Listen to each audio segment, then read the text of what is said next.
about decision makers and policymakers, you need to go into the conversation understanding that it's a long game. I think law firms are quite hesitant to fully adopt AI. I've seen it on a few transactions where you see that the due diligence fees have come down maybe 15-20% because of the use of the tool. The key for anyone who's at the beginning of their career is you just have to be open to possibilities and open navigating that there might be turns and changes in the way you had planned it.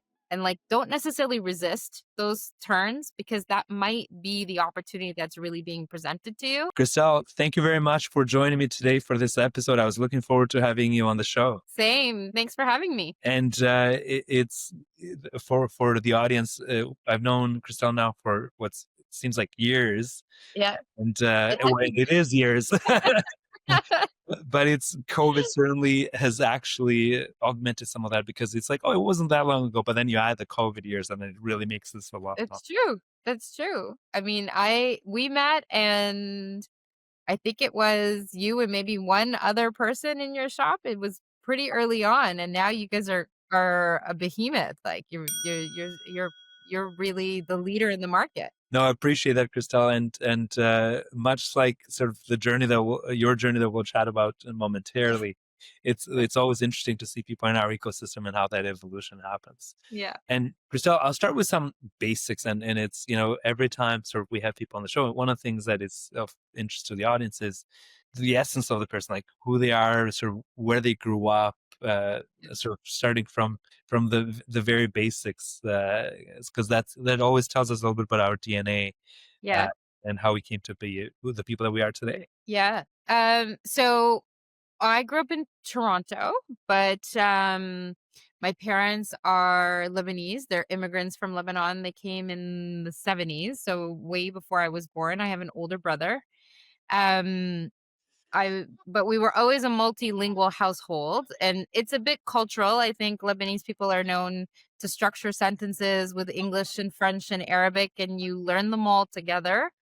But what that also does is it makes it creates bridges. It builds understanding of other people and other languages because you can draw from different languages what things mean. I think living in a household like that and older languages like French and Arabic have way more, I'd say, evolved word structures than English. And so it kind of enhances, the way we used to write and the way we used to speak. We're a very artistic family, I'd say, even though we're very academic. So lots of music in the house, lots of dance, lots of singing. My brother, plays 3-4 instruments. My sister's quite artistic. So, I lived in Toronto, but the thing I always find interesting is when I tell people I grew up in Toronto and they realize that I speak French or that I speak another language, they're like, oh, there's French Torontonians? And also, yeah, there's Franco-Ontarians here. And I went to French school and French high school in Toronto. So culturally, I associate very closely to the Franco-Ontarians in Toronto. And Christelle, it's interesting, especially because I'm fairly familiar with Lebanon, and while it's a country that you could theoretically drive through within 2 hours, yes, vast differences sort of regionally within Lebanon. You're like, oh no, you're from this region. Although you could get there within an hour. Culturally, so different than say if somebody was from Beirut versus more inland. Absolutely. And my husband's Lebanese. He's Southern, and we're very city people. And I've learned a lot of those cultural differences, particularly since I was born and raised in Canada, and he was born and raised there. But a lot of the traditions are the same. That's right. Yeah. Sometimes it's hard to comprehend sort of by Canadian standards because 2-hour drive here just gets you to London, Ontario. I know. There is no cultural difference, really. But you see the same tree on the way to either London or to Windsor or to Ottawa. There's not that much difference. You're right. It's much broader. And I think a lot of people who come to Canada are surprised at how vast the distance is and how similar everything is despite that distance. I totally agree with you, Gary. I mean, you can go up a mountain and it's a completely different town, different food, different traditions. I agree with you. Well, and it's again, when you're in the business of languages and cultures, like you get passionate a bit about that and be like, this country can be like this. But listen, I didn't fully appreciate what it meant to speak multiple languages until I actually started to do a lot of the business development, the business travel, and really trying to set up shop in different countries. And it was a real unlock for me because you have a little bit more empathy, a little more understanding of what people are trying to communicate despite the language barrier. That's right. So it took a little bit of maturity for me to appreciate the intensity of having to speak three languages at home. Well, Christelle, I want to get to that piece because, sort of you go from traditional legal practice and what that looks like to somebody now that has to travel to different countries with Yeah. a hat that is far broader in scope than just traditional legal practice. But before I get to that, growing up, who do you think had the biggest influence on you? Who had the biggest influence on me? Yeah, like who would you say? And it doesn't have to be one person. It doesn't have Yeah. family either, because sometimes it could be a variety of it could be a variety of different Yeah. individuals. I think from a family perspective, my father had a lot of influence on me. Um, but let's take it out of the very sentimental. I think from um just from academic mentorship, just guidance perspective, I had a really great tutor. I used to hate organic chemistry and physics. I used to hate that sort of, I wouldn't say I'd hate it. I'd say I had significant anxiety around it. And so I had a tutor in university. And before I went to law school, I was very, very focused on, I was singly minded to become a doctor. Even though I think looking in hindsight, I probably would have had horrible bedside manner.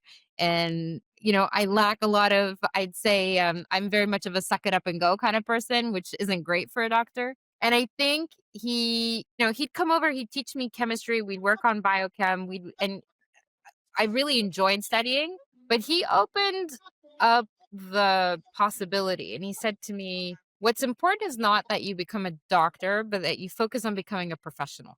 And I thought, like, he had a PhD, and I'm like, "What are you talking about?" And he's like, "A professional just gives you independence. It just unlocks the world for you." And he himself wasn't a professional. And he's like, "Stop being focused just on doctors, stop being focused just on pharmacists." He's like, "Just open the breadth up." And that was really pivotal for me because I don't think without that conversation I would have actually applied to law school, and I only applied to one law school. So he had a pretty significant influence on me, I'd say that. No, and I think that's important, and I can appreciate the path. I don't think we had chatted about this. My undergrad was in biochemistry, so that's Yeah. sort of I can the path of pivoting to law from science is It's something it's it's a different. little unnatural, I gotta say. I mean, I remember that transition and I thought, "Why did I do this?" It's like a different personality, and I think if you've always been programmed to be in the sciences and you enjoy the sciences, it seems like a much more narrow profession and a narrow pathway. That's right. And sometimes it takes somebody else to kinda knock you out of it and help you consider something different, where you can apply that skill set and that rigor that you learned in the science, but in a completely different context. No, and I think that's become sort of the lens through this. Yes. And Christelle, so now talk me through a little bit through the career path. So obviously, sort of once the decisions for law school, we all go Yeah. through that journey. Now you're a lawyer. How did you end up sort of from law school to being A big law far firm? more of an executive than Yes. strictly a lawyer now? Because sort of once you get to the CLO stage, you're much more multifaceted than traditional legal practice. Yeah, and me particularly, because 'cause I'm usually in sort of smaller, I'd say smaller businesses where I cover things beyond legal. So now I cover, M&A, corporate development, regulatory, quality. I oversee the IT function in addition to GR and legal. So it's quite multifaceted. So I think from a career path perspective, I articled in Quebec, so I'm called both in Quebec and in Ontario. Um, and I think the thing that set me apart as a lawyer and as a law student was that I had come already with a PhD in the sciences. I had spent a significant amount of time doing research in the sciences. And so from the very early stages, I was, I'd say, directed or focused into intellectual property, life sciences, things that had a natural nexus to my past. That's right. So I could marry science and law together. What that gave me though is I realized pretty quickly, even as an associate, as new and novel things came about. So, whatever, novel types of agreements, novel types of clients, and largely, what I call general life science clients, when they had new kinds of agreements that they needed to craft, I was kind of that go-to person that really liked to piece That's right. pieces together, and it kind of married the structuring that you get in science, but with the art of drafting from legal.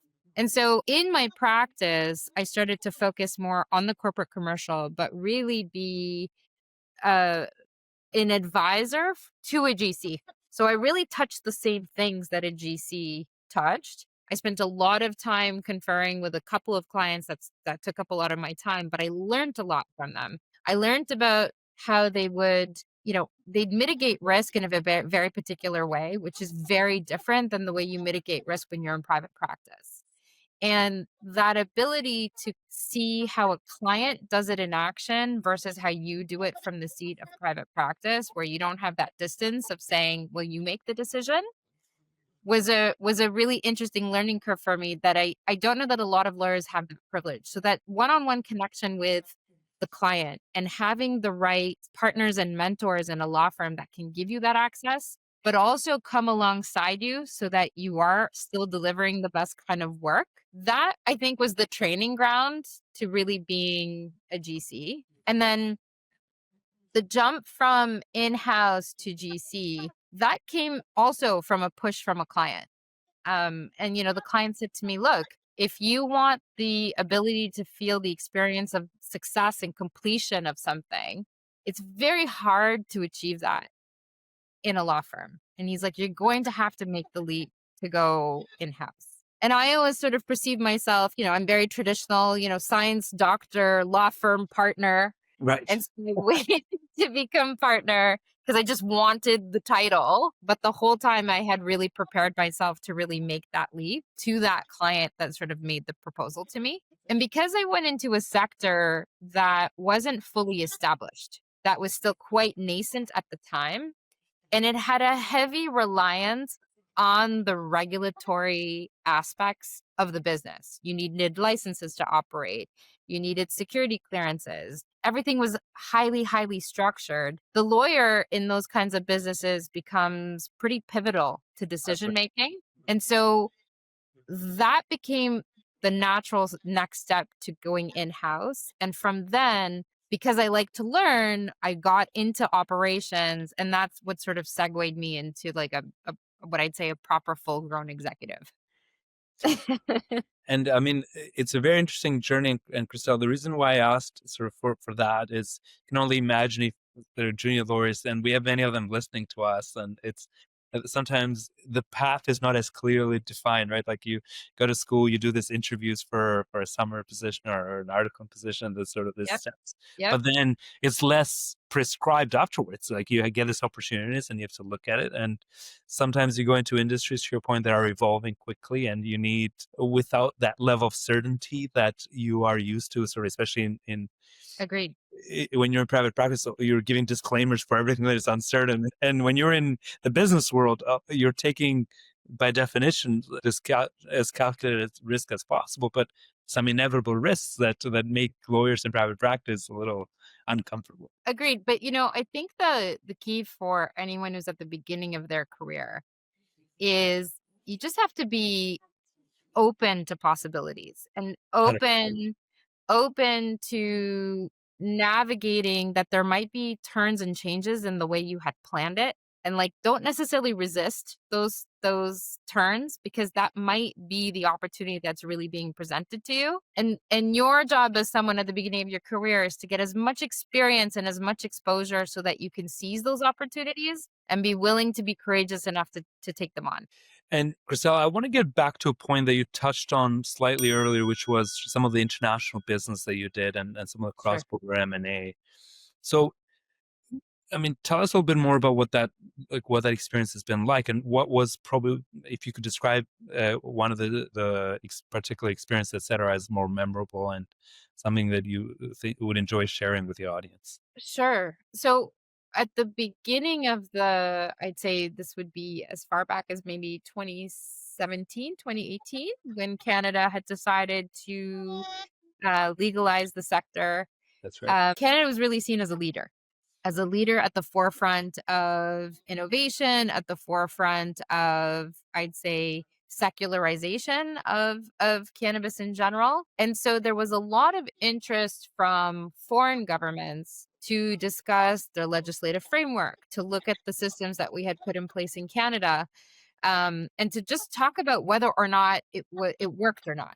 That's So that would be the first time the door opened. I was really a regulatory expert under the Food and Drugs Act, and so the pivot into cannabis was quite natural because I spent a lot of time with that exact same regulator. And so the first foray into international business was really advising and helping governments really build some of their infrastructure and build some of their thinking around what I'd say domestic market would look like, and then what it would look like to trade amongst those markets. And I did that in the context of helping a client who was trying to establish businesses in those countries. And they really opened the door to that kind of access so that you could set up a regime that was permissive from a business perspective, but also met all of the health and safety requirements that governments care about for this kind of product. After that phase, the phase was really business setup. And that's a little more corporate commercial, right? And when you're doing contracts in foreign countries, I remember the first time thinking, "Oh my goodness, do we have to translate this agreement every time I look at it?" Like it just seemed daunting. And I cannot remember, you'll have to forgive me, Gary. Like I can't remember if I asked for it to be dual column or if someone said, "Oh, well, we typically do a dual column." And so I remember the first I think it was an Italian agreement. And Italian's close enough to French and Spanish, like I can kind of confirm that the wording is right, but when it got to German, I was totally lost. Like there's no way I can read this word. I can't even enunciate most of these words. And so we started with very basic agreements. It would be sort of the Canadian template I would give to a foreign associate, and they would templatize and dual column. Um, and then we would start progressing that document slowly, right? To reflect governing law, to reflect changes that were local to that particular area. And drafting on in two columns, like sort of putting in my changes, looking at it reflected, or having them propose a change and then having it reflected in the English that was kind of the best way to sort of build a bridge between us. right. And it was the most effective way to get us to actually communicate what like the specifications were, what the deliverables were, what we really wanted.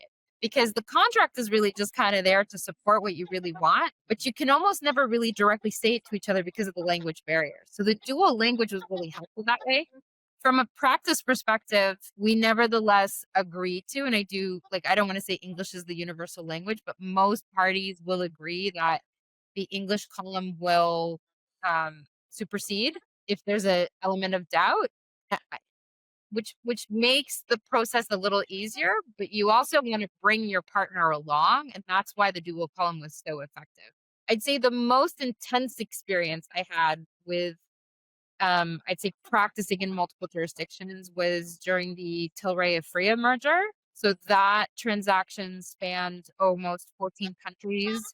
We Wow. had we had counsel in every country. We had to do 3 competition bureau filings, 1 in Germany, 1 in Canada, 1 in the US. I mean, it required both generalists and specialists. It required, I'd say, multi-time zone coordination. But interestingly enough, if you find the right partners and the right counsel, it all kind of works. So the dual language just keeps everyone moving in the same direction. Um, but I don't remember that being more onerous or difficult than some of the transactions I've done just in Canada. That's right. Right. So, I mean, it was intensive in that, you'd get on the call for Australia at 7 o'clock at night, and then you'd be on the call with Germany at 6 o'clock in the morning. That part of physical intensity was there, but it was almost kind of beautiful because in the end, we all got to the same result. One, Christelle, so a couple questions on that. So the first one is there's a lot of people to coordinate, to your point, sort of the 14 different countries and you're dealing with different regulators, et cetera. Were you able, how did you, and you were playing quarterback in effect, making sure Right. everyone, what are some of the recommendations you have to somebody sort of managing a process like that? Because it can seem ominous when you have to deal with multiple different counsel and sort Yeah. of the level of project management. Any pieces of advice around that? So when I interview counsel in foreign jurisdictions, especially when you know that it's going to be a fast-paced transaction, um, put aside interviewing table stakes that they're going to be competent, right? First thing I ask and I request is that they run on my time zone, which means, and I explicitly do the example, if I send an email at 11 o'clock at night, my time, you're still looking at your email. Most will agree to do Yes. that. And so that takes a little bit of noise out of the coordination process that you can access the people you need on your time zone, Right.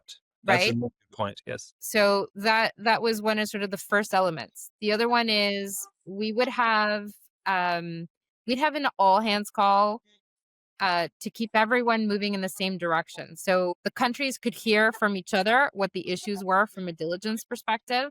And so as they were considering their diligence exercises, they could be mindful of the other issues that were coming across, but also everyone would hear together what the commercial issues were. There was less crosstalk.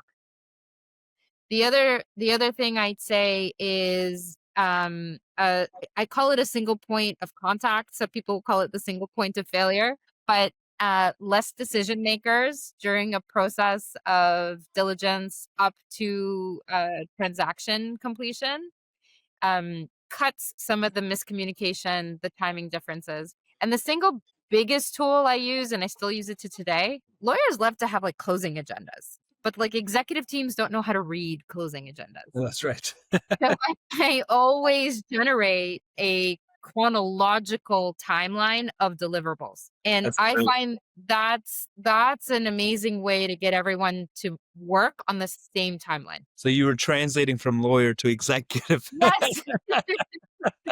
Well, because I remember seeing the closing agenda and thinking, okay, I know why they drafted it that way, but there's no way I'm going to get the CFO to understand that he's got to go 4 pages down to figure out what he has to deliver on January That's- 14th, right? He's got to be able to see it chronologically. And Christelle, you've been in regulated industries for a long time, and I'm pivoting a little bit because Yep. it's still along the sides of sort of international, but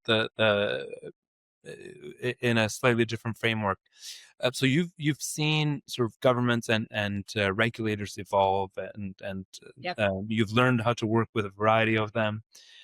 And I would make the assumption that some will work faster, and certain countries have been better at adopting it and evolve Yeah. faster than others. How do you see this going overall, like the sort of the regulated industries at a global level? Do you see that more regulation coming through and our countries and regulators getting better at evolving faster? Like what is your sort of general feel around that? Yeah, I think it depends on the sector. I did work in a deep sea mining company for a short period of time, which had, outside of even the government complexities, had UN complexities and, the International Seabed Authority. So I think it depends on the sector. I if we're talking about the maybe health products, healthcare, consumer products, I think there's a general framework under which everyone knows how to operate. But I do think that there is a general trend as we move towards more data, more use of data, more privacy considerations. I think that is going to change the landscape of how regulators consider regulated sectors and what they do with that information. And you can kind of see some of this trend in Europe. So Europe this year had proposed this large ESG framework that they wanted certain size companies to report on. It ended up, kind of getting stalled this year. But there's this general belief that now the universe of data is just easier to manage and should be mined. And I think both regulators and commercial parties are moving in that direction, but that brings with it a whole host of new regulations. So, what I would say to you is from a product perspective, I think regulate things become normalized and regulations tend to become a little more permissive. But there's a lot of changes happening around the regulated products that I think add burden and add regulation, just as a general trend for companies to have to comply with. You see it with the SEC, you see it like you're just seeing a trend towards a little more, I'd say, transparency to shareholders and also to government regulators. And that's a really important perspective, Christelle. So I'm glad I asked the question because, again, you can imagine sort of an audience that will have exposure to this at different levels. And I Yeah. think some of them that may be getting into it or about to get into it, it's helpful to have that perspective. And just one other question to close off sort of the regulator piece, Christelle. Yeah. From in terms of your past interactions, etc., what pieces of advice would you have for anyone that is somewhat or relatively new and they have to deal with in more regulated frameworks and potentially with additional regulators? What preparation would you suggest to them in terms of here's how you can avoid some pitfalls, things that you may have encountered that you said, I wish I knew this before I did Right. this? Yeah.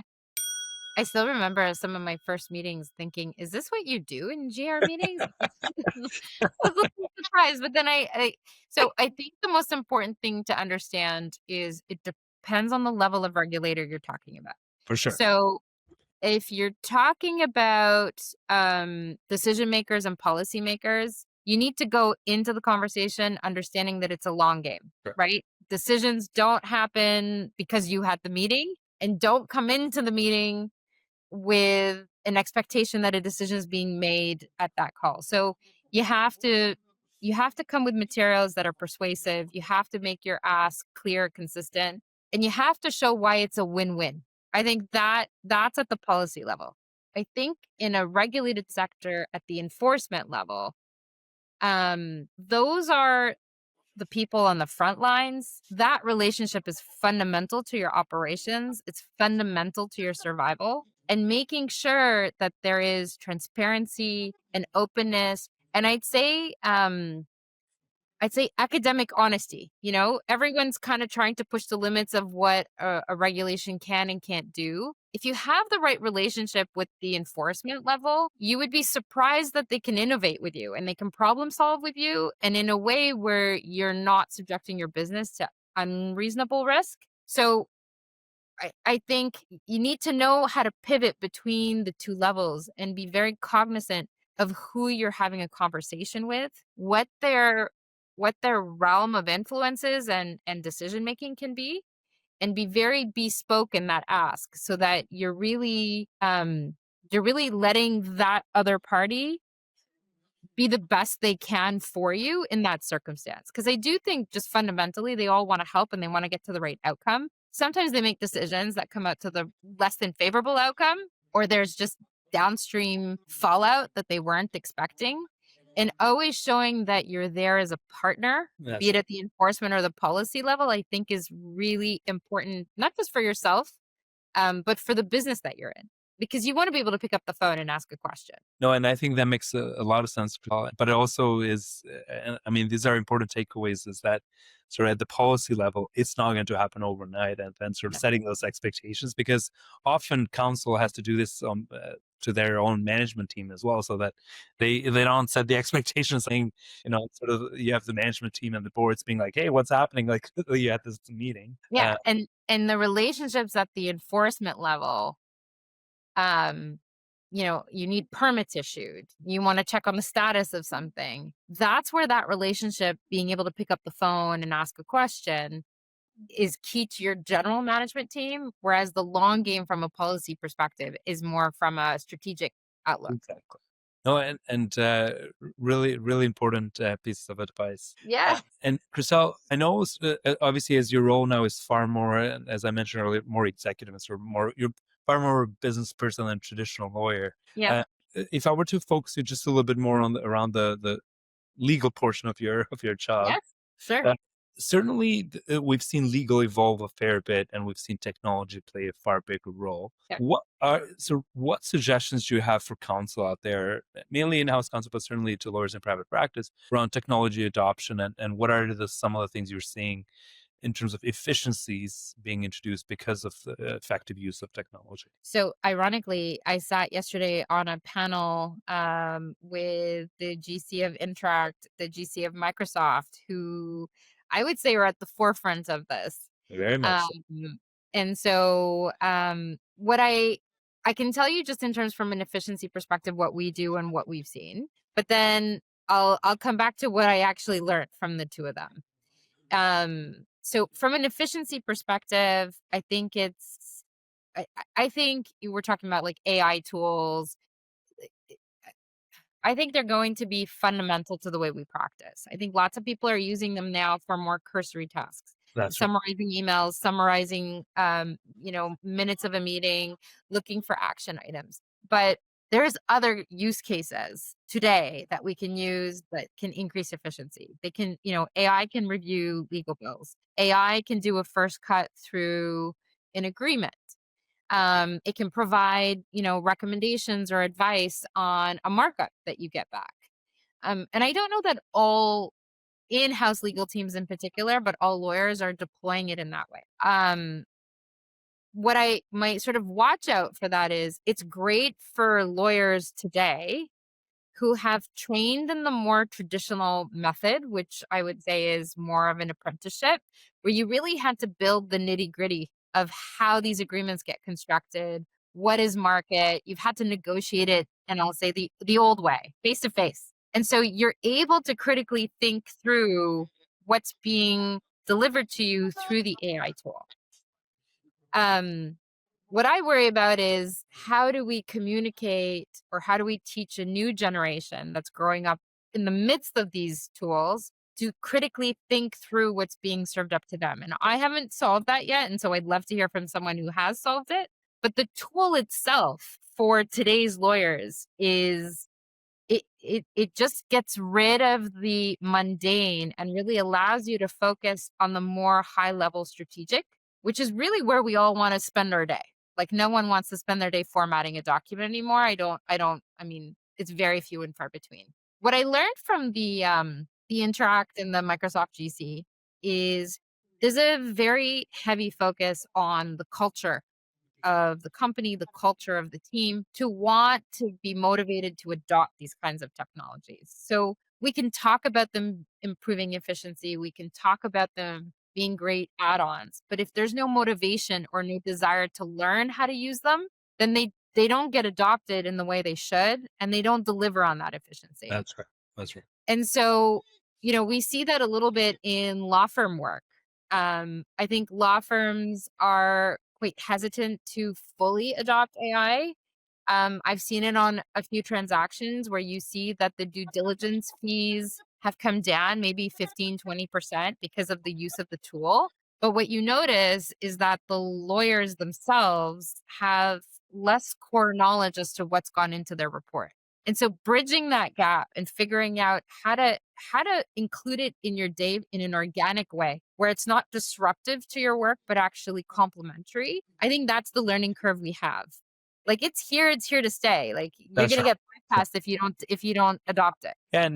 So it really is more around investing in how to do it effectively in that process on a cultural change, much like sort of the discussion yesterday, as opposed to questioning the use of it. You can't question the use of it. I think that ship has sailed. The conversation that I've been privy to amongst GCs is what's the quality of the data that you're putting into AI, That's key. into right.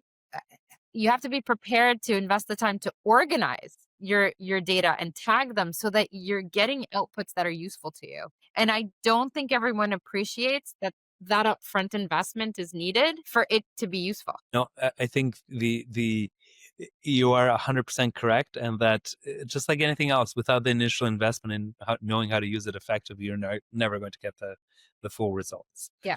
Yeah. So, Christelle, I'm pivoting to a portion of our podcast that we call the rapid fire questions. Okay. Okay. So this is like sort of first thing that comes to mind. No, and one word answers is what we recommend, not to limit you, but just to make it easier. Okay, I will try. First one, how many languages do you speak? Now I want to know which ones they are. So I assume English, French, and Arabic. And that's what I'm not very proficient in Arabic, but I can if we get lost somewhere, I can get us out. so we'll test your Arabic afterwards, but we'll do Oh that. no. What word do you hate, if any? Anyways, I love that. What word do you have a hard time pronouncing, if any? Jägermeister, the alcohol. I think it's Jägermeister. No, you're right. You're right. Okay. But I mean, you're right. I just don't. I'm not good with German. It's just not natural to me. What is your favorite word in any language? Especially because in your case, you could draw from 3 different languages. So my favorite word is an Arabic word, and it's because I like the way it sounds, and it means breakfast. So it's tirwi'a. So yeah. Okay. And what's one word to describe yourself by? Oh, there's lots of words. I'd say courageous. And this is what makes this challenging because you have to pick one word, right? So you're Yeah, like, I was like, I don't know. There's lots of words. I can tell you lots of words my siblings would tell you too. that's what it is.